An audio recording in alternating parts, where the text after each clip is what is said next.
Okay, picking up where we left off. The tin in the outdoor kitchen. Yes, I'm a genius. This is our nemesis right here. This is the door that goes in and out of the outdoor kitchen. And you know, we had the screen door on here. The dogs tore it up, the cats tore it up. The cats are going in and out of it. We put some makeshift boards up front. You guys have probably been following along with us as we've been patching and boarding up this door now for a while. So I think I've come up with the smart solution that will permanently fix this.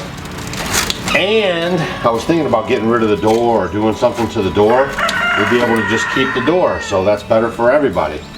So like a recycle, reuse, and we don't even have to try to recycle it or reuse it. It's just sitting right here.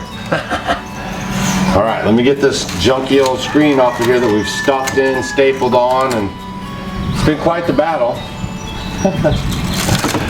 But today, we win.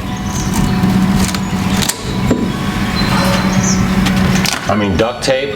Who doesn't have duct tape? Duct tape on here.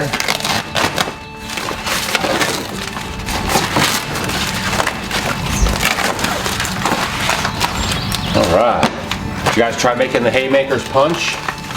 Love the Haymaker's Punch. It's especially good when it's like a day or two old out of the fridge and you're coming in on that hot day. Man, that is a thirst quencher. And yes, it's also called a Switzer? What is it? Switchel? Yeah. They call it Switchel too in some other spots. But it's super tasty and it's really easy to make. And today Stacy's gonna ferment with you guys. So don't go anywhere. Don't leave me so you can go watch Stacy. We're gonna get this on here and I'm gonna show you guys the progression of how the tin looks inside the building. Fantastic. I'm getting some husband brownie points up in here. All right. Look at that, huh? Come on now. Tell me how good it is. Come on. Drop a comment down below. So now I'm knocking off all my little issues here, right? I have this little break down here in the door that I want to fix. So I'm going to fix that. So the toad can't get back in here. We have a little toad that comes in. And that's the way he gets in, is down there. So we're going to be able to cover that up just a touch and get this door buttoned up. And we're going to do this on both sides too. So it'll look really nice. So.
And there you go.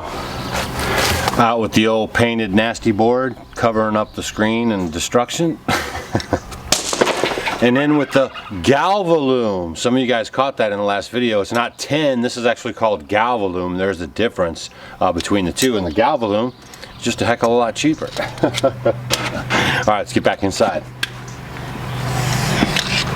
Another question you guys had yesterday when you saw the video was why I didn't put any insulation behind the tin here. First off, I got about 1.5 inches of you know, what I'm working with here. That's all the space that's between this and the exterior board, okay? So there's really no space to put insulation, one thing.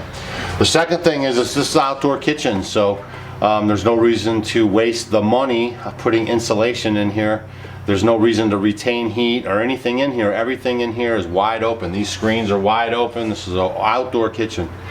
And then finally, the third reason would be that I want to be able to, if any moisture gets behind here and hits this board, I want to make sure that this has a chance to wick itself dry. But if I put anything up against it, it'll trap that moisture, and that's what we don't want. So that creates a drying plane, if you will, and there's just no reason for it. But everything's looking really good here. I'm just about done, and I know Stacy's going to be out there getting some dill, I believe, for this ferment coming up today. So here we go.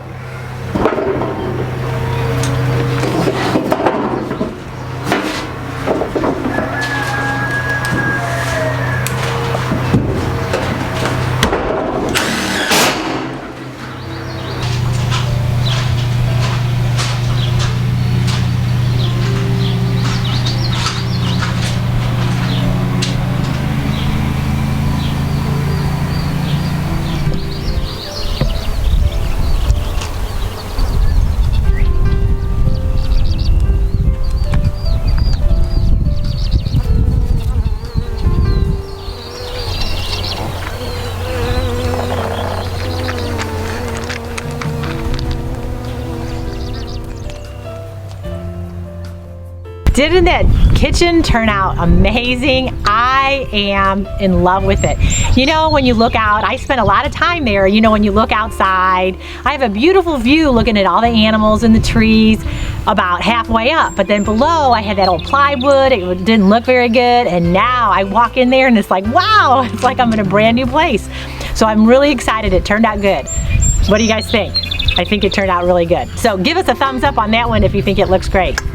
But right now I'm out here with my dill. We've had a lot of thunderstorms and rain, and as you can see, one of my dills have kind of fallen over, so this is the one I think I'm going to harvest today. We are going to do a recipe with dill, and I have to tell you, dill is probably one of my favorite herbs that I grow here because it is very versatile and it goes so good in everything. Because you know, when you eat fresh dill, the flavor is just so robust. It tastes amazing compared to when you dry it out. So I try to do as much as I can with the fresh dill. Now, for some of you guys that say that you don't have a green thumb, this might be something you might want to try because it is so easy to grow. It is not particular at all about the soil it grows in. So it's very simple. And basically, I can grow this all throughout the season. I planted these very, very early spring, and then now it's starting to mature. As you can see, it's getting the flower heads on here. I'll let some of these dry out, and when they dry out, they turn to seed. And then I will just go ahead and pull the plant out and keep these seeds for next year. Generally, a lot of people, if you have maybe a dill bed, you could just let them stay here and then in wherever your bed is, and then they'll reseed itself. But what I do is I just keep the whole flower head, and then I go ahead and put it where I want to put it because it grows so easy and it's not very particular. These seeds, I just went ahead and just planted. I threw them wherever, just put a little dirt over them, and they grow. They just like sun. Make sure they get plenty of sunshine, and you will have your new best friend. Look at this. I'm like in my dill forest. It smells so good. It brings all the pollinators. It is definitely one of my favorite herbs to grow, and it makes my food taste amazing. Well, I had brought my scissors out to cut some dill out to do this ferment with you guys, and we had a storm and a lot of wind, and look what happened. It pulled it out. So I guess I have a lot of fermenting to do so I could use all this dill up. So come on, let's go. Oh boy, did you guys see when I was harvesting this dill, I accidentally popped out one of my onions. And as you can see, it is going to seed here. So I love to eat these. They taste amazing. People are like, really? Because generally, if you just let it go, it's going to turn to seed, and when it dries out, this is what you would use to grow onions again. But what I do is when they're young, because sometimes I'll have quite a few of them, I like to cut the tops off, and then you just pull them apart, and I sprinkle them in my salad. So tonight, we're going to have this on our salad, because I'm not going to let this go to waste. And then I'm going to cut these up in little bitty pieces all the way down. saute them in a little butter or some ghee, and then I'm going to take this golden zucchini and then I'll slice this up, and then we'll have that together tonight with our hamburgers that we're going to have. But today I'm going to give you a recipe. I know you guys have zucchinis coming out of your ears this time of year. So today I'm going to use some of my cauliflower zucchini and show you a really easy, simple recipe. For today's ferment, we are going to be making zucchini relish from my garden. And if you guys don't have a garden, you can easily do this from farmer's market or get it from the grocery store. It'll all work. And all you're going to need is some fresh dill. You're going to need 2 or 3 big zucchini, weights to keep the ferment down, something to let the gas out, some red pepper flakes, sterilized quart jars, you can use pint too if you want, and salt, unrefined. For me, sterilizing a jar is I get boiling water and then I have the jar like this and I just pour boiling water all over it in the pan, and then I flip it upside down and put it in there, and that's how I sterilize it. For you guys at home, if you have a dishwasher, just, you don't even have to put soap in it, just put it on the hot water cycle, and then that way you sterilize it, because you want to make sure that your ferment is free from any contaminants, so you have a good ferment. First thing I'm going to do is peel my zucchini. So I'm going to get all the skin off of it, and I really like zucchini this time of year. Zucchini is loaded with water. So you're going to see as we do this ferment how simple this is. So it's loaded with water, and that means that I'm not going to need to make a brine for this. And for some of you guys that don't know what brine is, it's just basically salt and water, and that's what helps preserve your ferment. So now that I have it all peeled, I'm just going to cut it in big chunks. And this is the fun part. I'll get my work out now. So I'm going to use my little slicer dicer here on the bigger setting. I don't want to shred it really little. So I'm going to just shred it in here. And I'm going to go as close as I can because I don't want the seeds. So I go to about where the seeds are.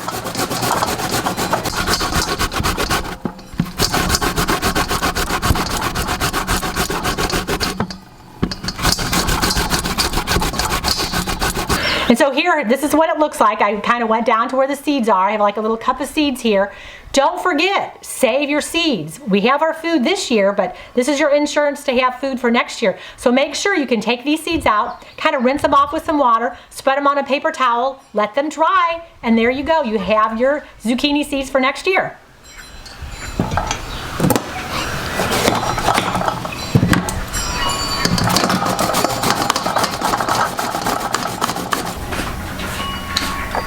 So I'm done, got my workout.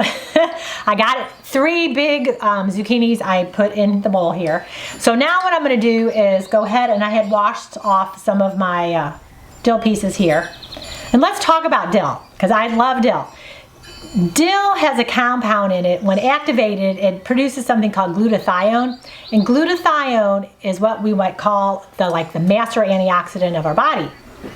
And what it does is it gives you like chemoprotective abilities. It's like a superhero in your body, where it goes after and neutralizes free radicals and like toxins and carcinogens. So when you eat this, just think you have something that'll help to heal your body, to help produce that glutathione in the body. Besides that, it's just like antibacterial. It even has a property similar to like garlic. So I love to put this in all our salads, and I just like to put it in sandwiches and just use it in my food. Last night we had quinoa, and I put it in our quinoa with some lemons and some raisins. It turned out really good. So you could use your herbs for lots of fun things. So what I'm going to do is take some of the little sprigs, and I'm going to put it in with my shredded relish that I made. Oh, and it smells so good. I always tell you guys that. I love the smell of the dill. It is. And if you're not growing it, maybe try to get some seeds and plant it, because you got plenty of time. I just plant it throughout the summer. And it'll do pretty good through when it gets cooler in the fall weather.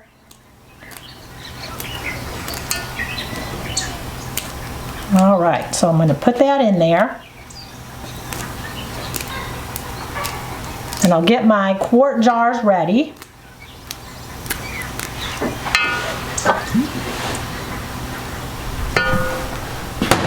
In my opinion, the more dill, the better. It just really adds such wonderful flavor to it. And I'm going to use these little umbrals. I'm going to put in the bottom of my jar. So the next ingredient is some red pepper flakes. Now, a lot of people may not like spicy. It really, if you just even put a little bit in there, it's not going to make it really spicy. If you want it spicier, put more in it. So it's up to your discretion. I'm just going to sprinkle some of this on here, just like this. And I'll mix it all up really good. It's like playing with Play-Doh.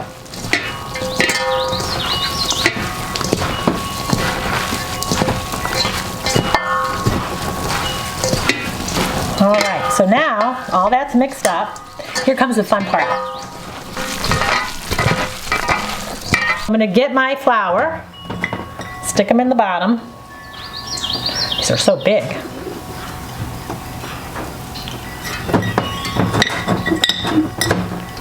And now, the next thing I'm gonna do is I'm only gonna put in a little bit in my jar,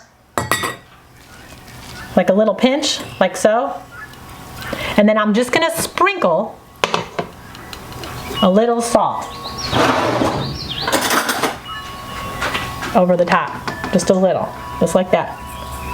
And I'm just gonna continually do that to the top.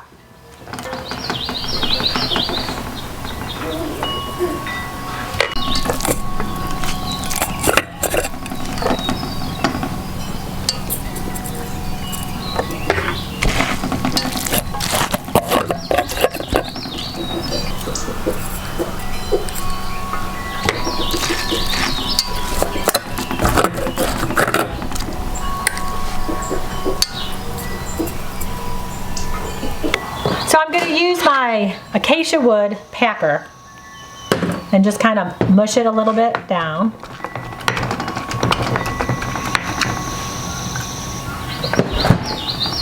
Getting close. So I want to make sure I have about 1.5 inches headspace. So 1.5 inches headspace means I want to have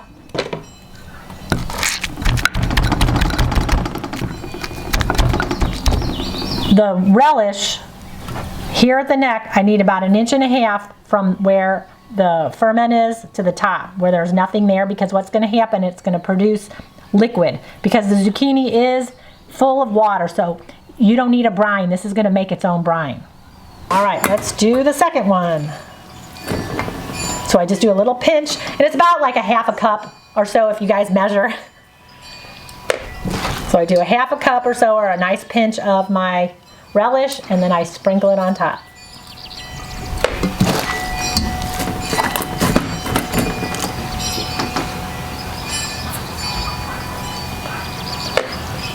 I know you guys are looking behind me, and look how cool my wall looks, because I love it.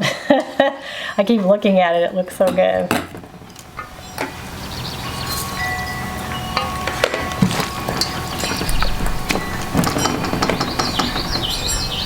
Fermenting lasts about 6 months to a year easy when you put it in cold storage.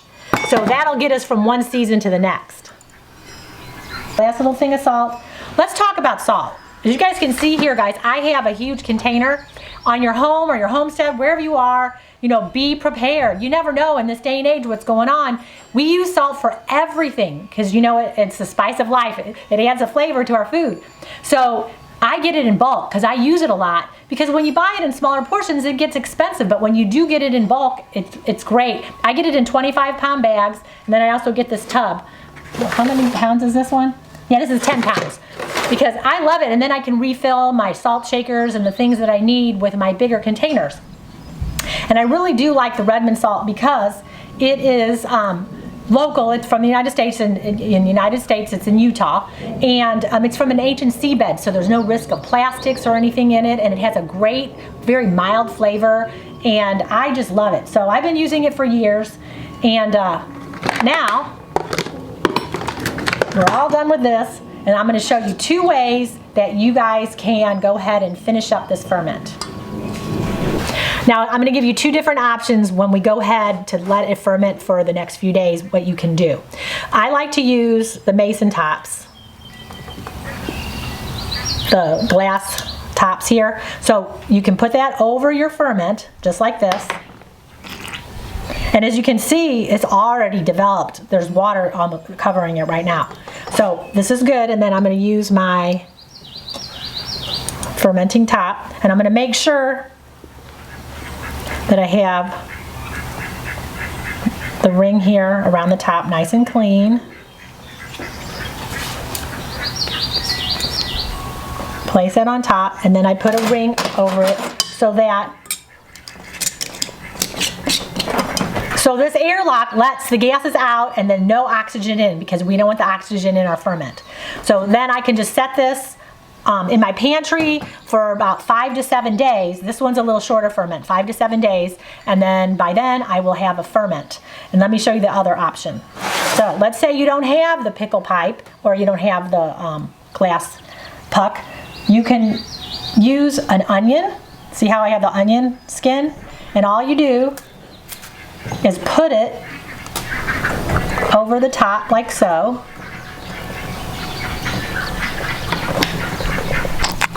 And then that way, that is your way to kind of keep it down underneath the liquid. Because we don't want any air to get into our ferment. So that'll keep it underneath the brine that it's making itself. So you guys didn't have to make a brine. All right, so I'm gonna put a flat on this one. This one will be a little bit more work. And then the ring.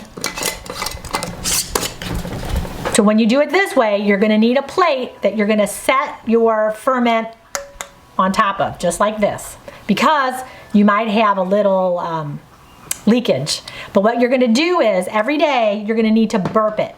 So you don't wanna take the top off, you're just gonna gently open it a little bit and you'll hear the air kind of escaping from it, but don't take the lid off, and then just kind of close it. And you're gonna need to do that every day for your 5 to 7 days or so. If your house is really hot, the ferment may take 5 days. If your house is kind of regular room temperature, like 70, 75, something like that, then I would probably go 7 days. And then when you're done,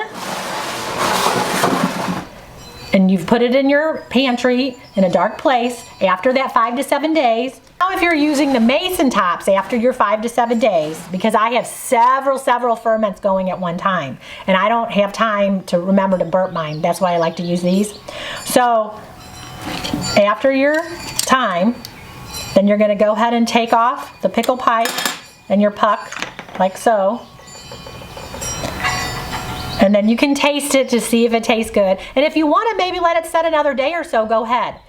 And then I wipe, the lid down if I'm going to taste it. And then I put the lid on it, the flat, and then the ring. And then you can put it in your refrigerator, and then you can enjoy it on hamburgers, or you can just eat it as a relish on something, or just put it on the side and just have a tablespoon or 2 a day. Now here's a ferment that it's been about a week or so, and it's ready to go. And here, as you guys can see, I have an onion on top of it. So this is an example. I used the pickle pipe, and then I did an onion on this one. And see? So this one, it was the one that I used basil with. So I did basil, the red pepper flakes, and the zucchini and the salt. And it's really good.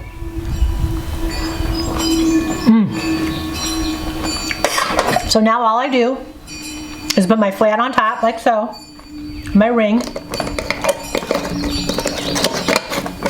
and I'll put this down in a root cellar, or you can put it in your refrigerator. So if this is something that I want to eat the next couple weeks, then I'll keep it in the refrigerator here. And then that's it. So simple and easy. It's a live food. I didn't cook it and kill a lot of the enzymes. It's a nice raw food to keep you healthy.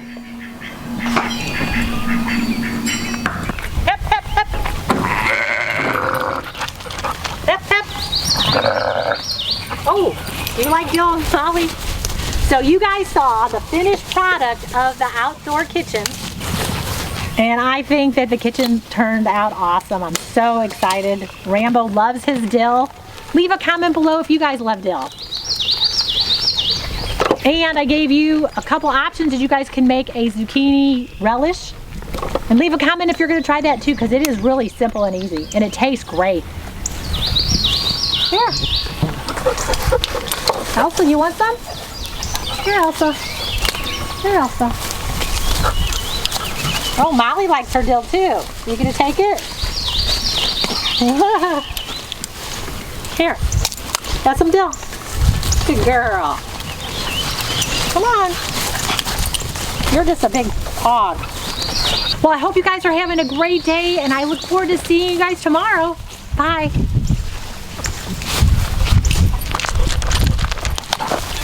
Here, Molly. Get it.